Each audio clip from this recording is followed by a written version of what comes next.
बयान पूरा का पूरा केंद्रित था। पेपर लीक का एक भी सवाल किसी भी सदस्य से हमसे नहीं पूछा गया।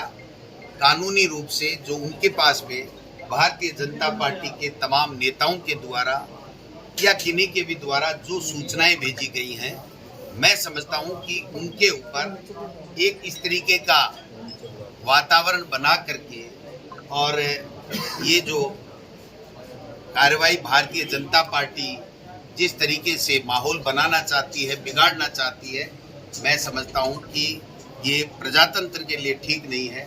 हम तैयार हैं, जो भी ईडी को कोई भी पूछताछ करनी हो, कोई भी जानकारी लेनी हो।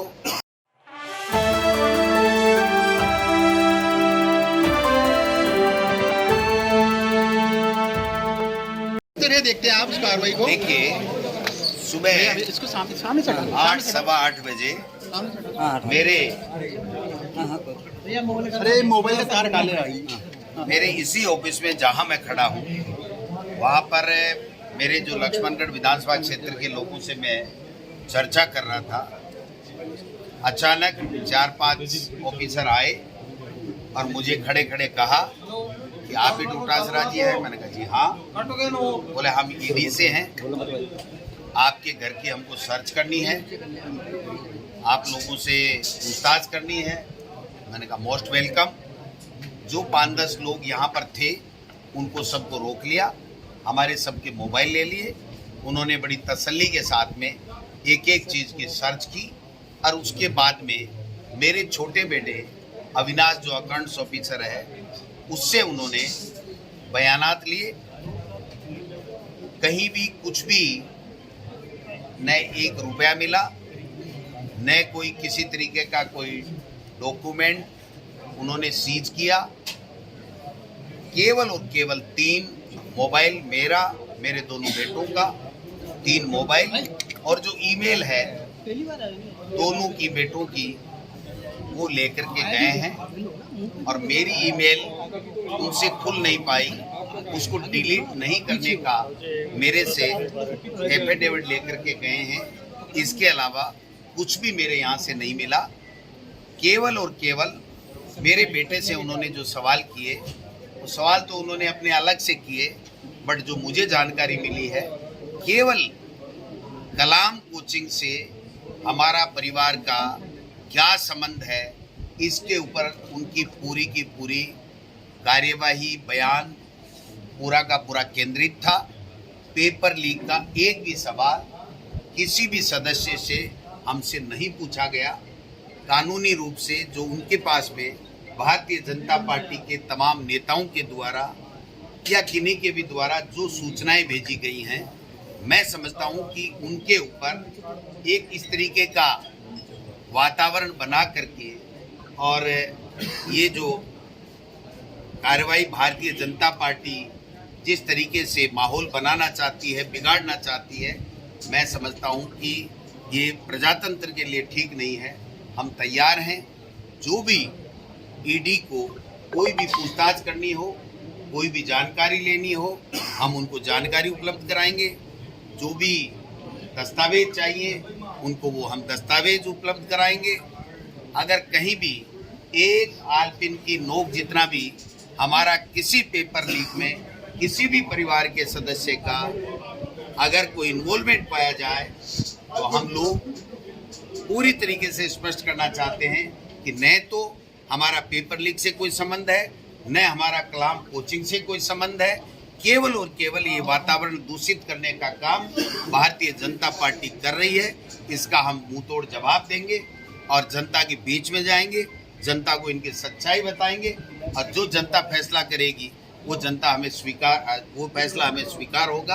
कल हम लोग मुख्यमंत्री जी, मैं, रंधावा जी, सब लोग चर्चा करेंगे कोर कमेटी में कैसे इलेक्शन को आगे लेके जाना है। ये हमारा टाइम वेस्ट करना चाहते हैं, हमको प्रेशराइज करना चाहते हैं, हमको डराना चाहते हैं। न हम डरने वाले हैं, न प्रेशर में आने वाले हैं।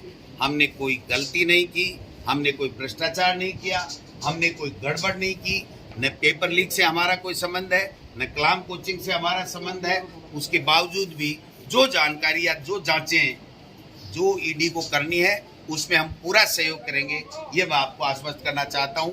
मीडिया के माध्यम से बताना चाहता हूँ कि अगर कोई भी कार्रवाई कोई भी राज्य सरकार की एजेंसी या केंद्र के सरकार की एजेंसी करेगी, उसका हम पूरा समर्थन करेंगे, पूरा सहयोग देंगे।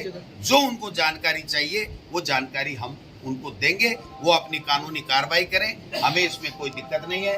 हम हमारा चुनाव भी लड़ेंगे, राजस्थान में कांग्रेस की फिर से सरकार बनाएंगे। डोटासरा जी, कल बड़ा प्रदर्शन जयपुर में बड़ा प्रदर्शन आप करने वाले हैं। देना चाहता हूँ कि 2009 के मायने बीटा गोड़ होया,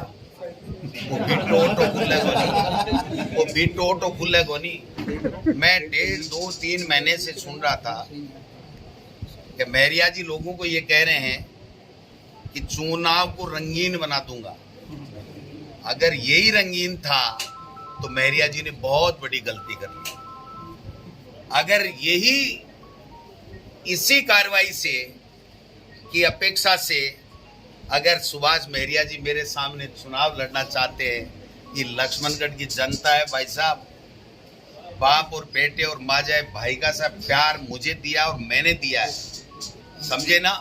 लक्ष्मणगढ़ की जनता सुभाष मेहरिया जी को बता देगी कि ये क्या चुनाव होता है, और राजस्थान की जनता राजस्थान में बता देगी कि हम लोग कांग्रेस के सच्चे सिपाही हैं, कांग्रेस के लिए जान दे सकते हैं, कांग्रेस के लिए काम करते हैं, 36 कौमों को साथ लेकर के चलते हैं। इसलिए कांग्रेस राजस्थान में फिर से आएगी।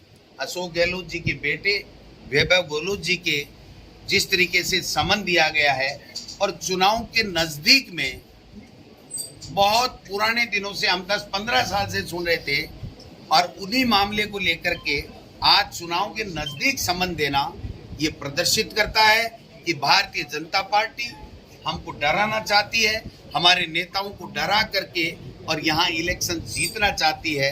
मैं कहना चाहता हूँ ये राजस्थान की सूरवीरों की धरती है, ये हमारे शहीदों की सैनिकों की धरती है, ये किसानों की धरती है। मैं किसान का बेटा हूँ, मैं न डरने वाला हूँ न घबराने वाला हूँ। मेरे साथ में मेरे लाखों कांग्रेस के कार्यकर्ताओं का प्यार, आशीर्वाद और स्नेह है। मैं मुख्यमंत्री जी के बेटे को जिस प्रकार से ईडी ने समन दिया है, उनकी घोर शब्दों में निंदा करता हूं, और